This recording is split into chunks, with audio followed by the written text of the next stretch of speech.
No road is long with good company. No road is long with good kausap. Pag masarap ang kasama, masarap ang kausap, ang mahabang oras ay umiiksi. Ang mahirap na sitwasyon ay dumadali. Pakikipag-usap is also a ministry. Therapy, pleasure, kaya dapat tayo ay mabuting kausap.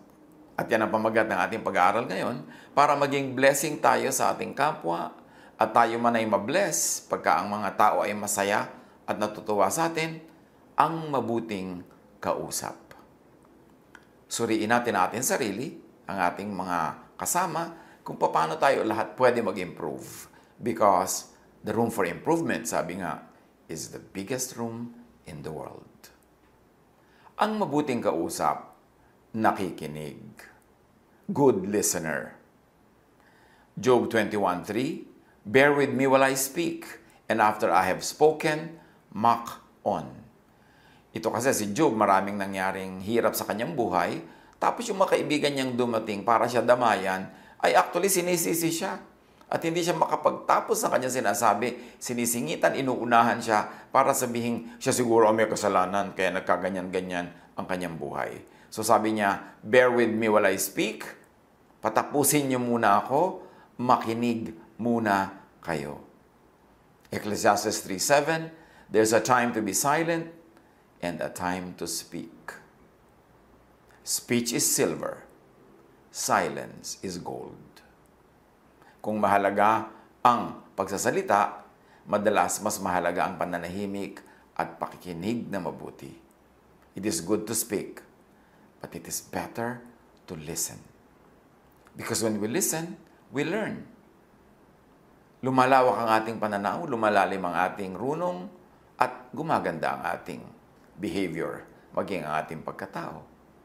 Ang mabuting kausap, hindi sumisingit para pangunahan ang nagsasalita. Yung iba naman, nagsasalita ka pa, tatapusin na nila yung sentence mo for you. Meron ka sanang sasabihin na medyo may climax, may konting surprise, uunahan ka na agad nung mga nakakaalam na ng sagot o nung nakakaalam na sasabihin mo. May mga sumisingit para lang patunayang alam na niya ang sasabihin pa lang ng nagsasalita. Wala namang natutuwa sa ganong sumisingit eh. Kasi naiinis pa nga sa'yo yung siningitan mo at kuminsan napepreskohan pa sa'yo yung mga nakikinig. Philippians 2:4, let each of you look not only to his own interests, look not only to his own itch to speak, but also to the interests of others to speak. In-apply natin sa speaking yung verse. Huwag lang yung gusto mo ang sundin mo. Huwag lang yung katinang yung dila. Huwag lang yung inip mo na tuloy, you will finish the sentence that other people are trying to finish. Tuloy, ipipreempt natin ang gusto nilang sabihin, uunahan pa natin sila. No, no, no, no. Hindi yan quality ng masarap kausap. Ang mabuting kausap, hindi pasikat. Hindi yung lagi mo sinasapawan ng sinasabi ng kapwa, dinadaig, tinatalo. Bigyan mo na siya ng moment na siya yung maging star. Bigyan mo na siya ng kanyang 5 moments or 5 seconds of fame. Huwag agawin agad yung limelight sa kanya. Proverbs 14:3, a fool's mouth lashes out with pride. Ang hangal daw ay mayabang, mapagmataas, mapagmalaki, at sino naman ang matutuwa sa ganong tao. Kaya isang kahangalan nga yung ganyan eh. Pero kung talagang matalino ang isang tao, malalaman niyang hindi siya dapat ganon. Kasi walang matutuwa sa kanya. At saka, unkind to others. To steal the limelight from them kung sila yung may performance. Sila yung nagsasalita, aagawan natin sila ng audience, aagawan natin sila ng magagandang lines. Psalm 17:10, they close up their callous hearts, and their mouths speak with arrogance. Ganyan din yung mga ungodly. Matitigas ang puso, mabibilis, magsasalita ang kanilang mga matatalim na dila. Ang mabuting kausap, hindi judgmental. Hindi yung sa facial expression mo pa lang, dinidiscourage mo na yung tao magpatuloy magsalita. O kaya nagpapakita tayo ng pagkagulat o pagkagalit to discourage them from speaking. O kaya binibigyan agad natin ng moral value yung sinasabi nila, kahit yung moral value na yun ay very personal lang to us at hindi naman siguro laging yun ang universal moral correctness na meron lang tayong bias about our morality, about our self-righteousness at ini-impose natin yun sa iba. Tulad ng mga kaibigan ni Job. Ang daming nangyari sa buhay ni Job na napakahirap, pero yun ay pagsubok, hindi parusa dahil meron siyang maling ginawa. Pero yung mga kaibigan niya na dumating pa daw para makiramay, hindi nagtagal, naninisi na sa kanya. Ipinagpipilitan na nila na si Job siguro may kasalanan, kaya dumating sa kanya ang maraming hirap. Job 16:4, I also could speak like you if you were in my place. I could make fine speeches against you and shake my head at you. Sabi ni Job, oo, siguro nga kung nagkapalit tayo ng lugar, ako rin magsasalita ng mga pangit na sinasabi nyo sa akin. Masasabi ko rin yun sa inyo kung nagkapalit tayo ng lugar. Pwede rin magpailing-iling pa ako sa parang kumbaga ay pagkainis o hindi paniniwala sa sinasabi ko, gawin nyo yan. Pwede ko rin gawin sa inyo yan. Kasi talaga namang napakahirap ng pinagdaanan. Pero sana, huwag nyo nang dagdagan pa. Hayaan nyo na lang kung magsalita. Hayaan nyo kung makapaglabas ng aking dinidibdib, ng aking hinaing, ng aking sama ng loob, ng aking lungkot. Huwag nyo na akong daigin pa sa pagsasalita. Pwede ba ako na lang magsalita? Total, ako naman itong nahihirapan. Ako yung merong dapat ihinga. Matthew 7:1, do not judge, or you too will be judged. Pag may kausap tayo, huwag tayo agad bumubuo sa loob ng isip natin ng judgment tungkol sa kanya. Huwag tayong hindi pa siya tapos magsalita ay meron tayong nabuong hatol against that person who is speaking. Maging maluwag ang hininga ng kapwa sa pagsasalita, bigyan natin ng space. At bigyan natin siya ng, at the very least, benefit of the doubt. Huwag tayong agad-agad manghusga, agad-agad pigilin siya sa kanyang pagsasalita, agad-agad na daigin siya at tayo ang magsasalita. Ang mabuting kausap, hindi domineering. Hindi naguutos o nagpipilit ng point of view niya. Pag kami nagtatanong, bibigyan natin ng sagot, pero sagot lang natin yun, hindi niya kailangang sundin yung sinabi natin. Binigyan lang natin siya ng isang choice among many choices available sa kanya. James 3:17, but the wisdom that comes from heaven is first of all pure. Then, peace-loving, considerate, submissive, full of mercy and good fruit, impartial and sincere. Ganon daw ang tunay na karunungan na nagmumula sa Diyos. Dalisay, malinis, ang hinahanap ay katahimikan, hindi gulo. Nagsasaalang-alang sa kapwa, hindi ipinagpipilitan ng sarili, mahabagin, maganda ang bunga, hindi biased, at ito ay matapat at malinis. Ang mabuting counselor, yung mga tagapayo, hindi naguutos. Hindi nagmamanman kung nasusunod siya. Hindi nagagalit pag hindi sinunod at hindi nagpaparusa pag hindi sinunod. Sa counseling, inaayos lang natin ang magulo. Nagpapaliwanag tayo ng madilim. Nag-aayos ng magulo sa isip. Nag-aalok ng mga choices.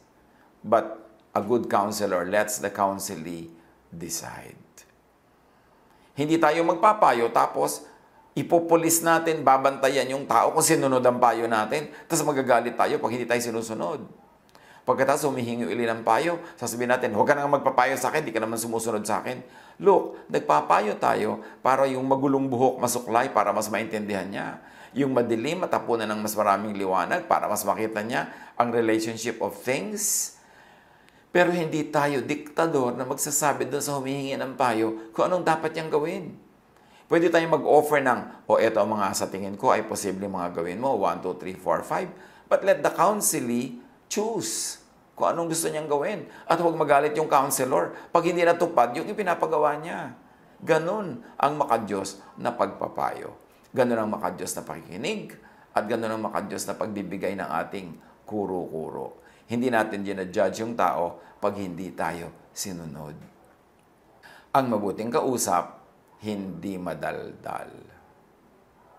Does not betray trust. Hindi yung nalaman niya, tapos mamaya alam na ng buong barangay. At lalo ngayon, ang bilis-bilis ng social media. Pag may nalaman tayong sikreto, ipinagtapat, o kaya ay sa moment of weakness ng kapwa na humihinga sa atin ng sama ng loob, may nalaman tayo, dapat igalang natin yon. Whatever is shared in secret, in good times, in friendship, must be kept a secret even in so-called bad times, even if you become enemies. Ang totoo at tunay na tao, pag may ipinagtapat sa iyo ang kapwa sa panahon na kayo magkaibigan, malapit sa isa't isa, pag nagkagalit kayo at nagkalayo, sinisikreto mo pa rin yun. Hindi mo ibinubulgar sa iba dahil lang naiba na ang friendship nyo. Kasi nung isinyer sa iyo yon, maganda ang inyong relasyon. Therefore, igagalang mo yung magandang relasyon na yon kahit na iba pa nga ang ganong relasyon pagdating ng panahon.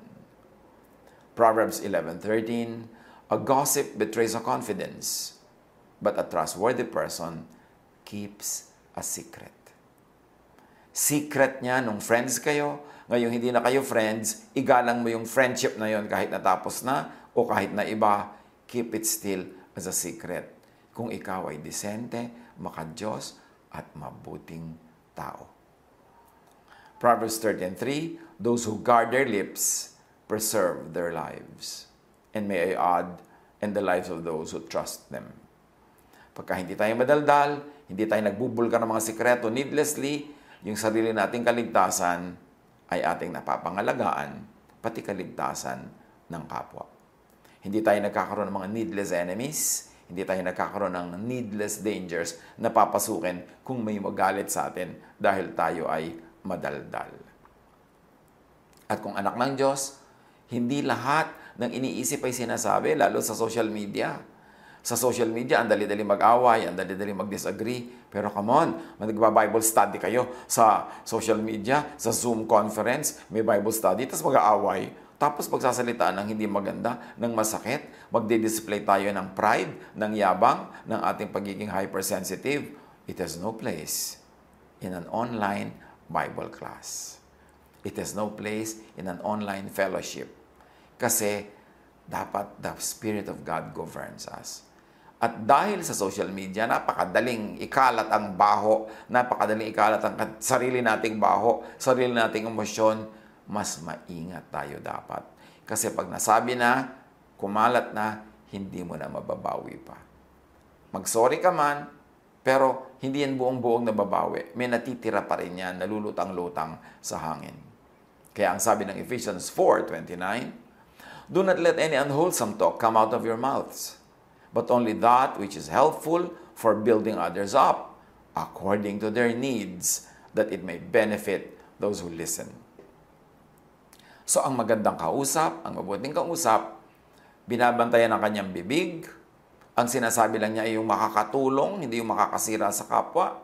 Ang sinasabi niya ay yung sensitive sa need ng iba, hindi sa sariling need niya lang. At ang kanyang iniisip, lahat ng kausap, pinag-uusapan, at makikinig ay makikinabang. Nakapakinabangan sa kanila pag bumuka ang ating bibig. Proverbs 20:19, a gossip betrays a confidence, so avoid anyone who talks too much. Pagka merong tao na masyadong madaldal, walang pag-aalinlangan at walang preno sa paninira ng kapwa, directly or indirectly, sa pagsasalita ng bagay na makakasira sa kapwa, iwasan daw ang ganong mga tao. Kasi yung ginagawa nila sa iba, gagawin nila sa iyo. Pag mabuti ang kausap, napapabuti ang kapwa.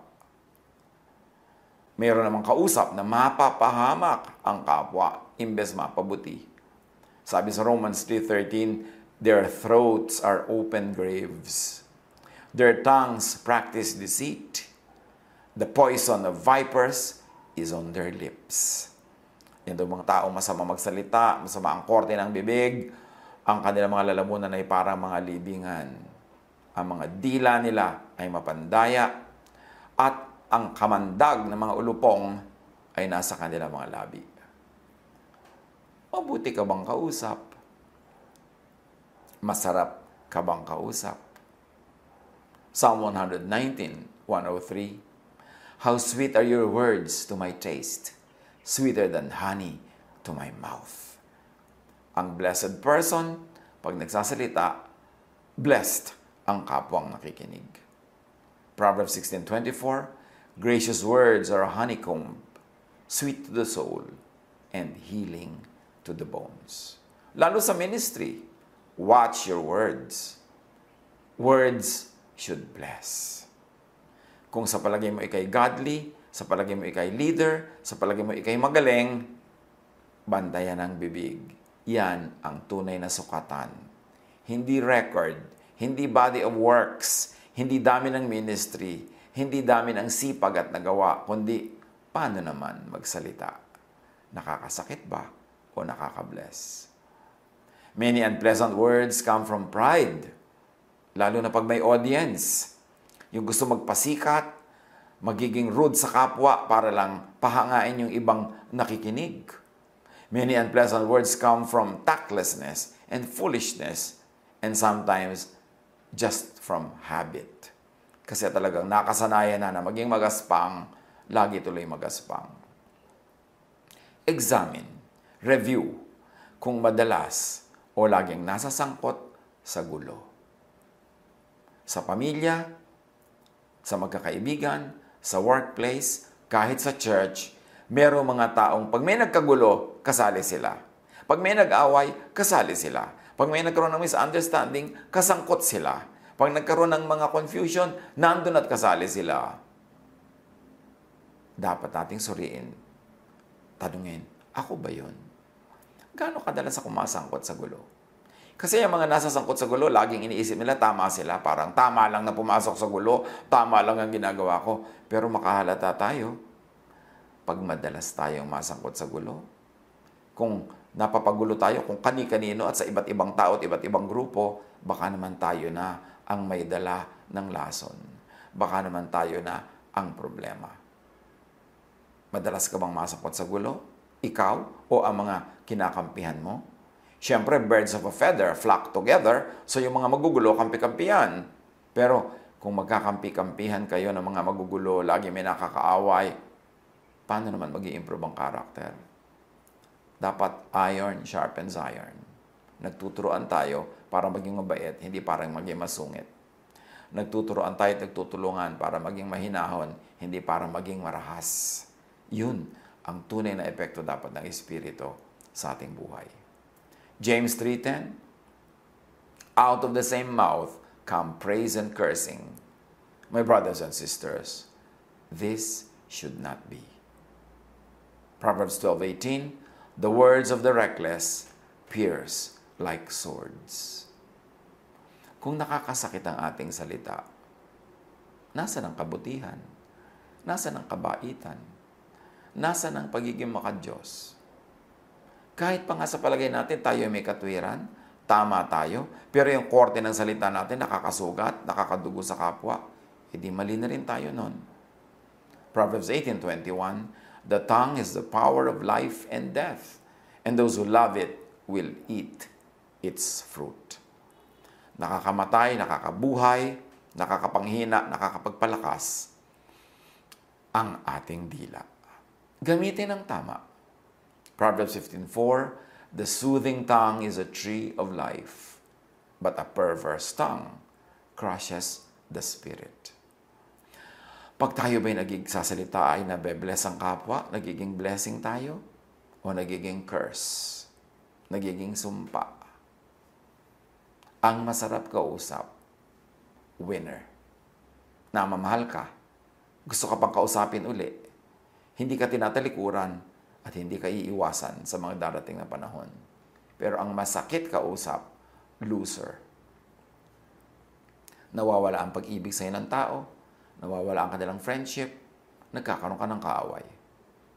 Do not win an argument, but lose a friend. But lose dignity, or lose God's approval. Yang lagi nagsisikap na siya ang manalo sa argumento, mas malakas ang boses, merong final say and last say, kadalasan niya nang nawawala ng mga kaibigan. Nilalayuan ng mga taong dati sana ay malapit sa kanila. Kaya sabi ni Jesus, tungkol sa mga salitang walang kabuluhan, mga salitang masakit at masama, Matthew 12:36, I promise you that on the day of judgment, everyone will have to account for every careless word they have spoken. Pananagutan natin, ipagsusulit ang bawat salitang namutawi sa ating labi na walang kwenta, walang katuturan, o walang kabutihan. Do not win an argument, but lose love, lose respect. Kung bubuka ang bibig, win na lang, wag na sa lose. Colossians 4:6, let your conversation be always full of grace, seasoned with salt, so that you may know how to answer everyone. Marami tayong goodwill na nawawala dahil pangit ang ating salita. Maraming pag-ibig, maraming pagkakaibigan, maraming blessing na sasayang, sinisira ng matalim na dila. Pero marami ring pag-ibig, maraming friendships, maraming blessing ang pwedeng akitin ng mabuting pananalita. Suriin natin. Pagka mayroong nagsasalita sa harap natin na pangit magsalita, pwede naman tayong manahimik lang at sa ekspresyon ng mukha natin, sila na ang bahalang bumasa na ikinalulungkot natin ang kanilang mga sinasabi. Suriin ang sarili. Ang words pwedeng weapon to hurt others, pero pwede rin itong parang napakabangong bulaklak para maging blessing sa iba at magsimula ng magagandang mga samahan. Watch your words. Maging maganda at mabuting kausap. It's only a matter of choice. It's a matter of discipline, and it's a matter of decision. Magbulay-bulay tayo. Suriin ang ating mga sarili. God bless us all.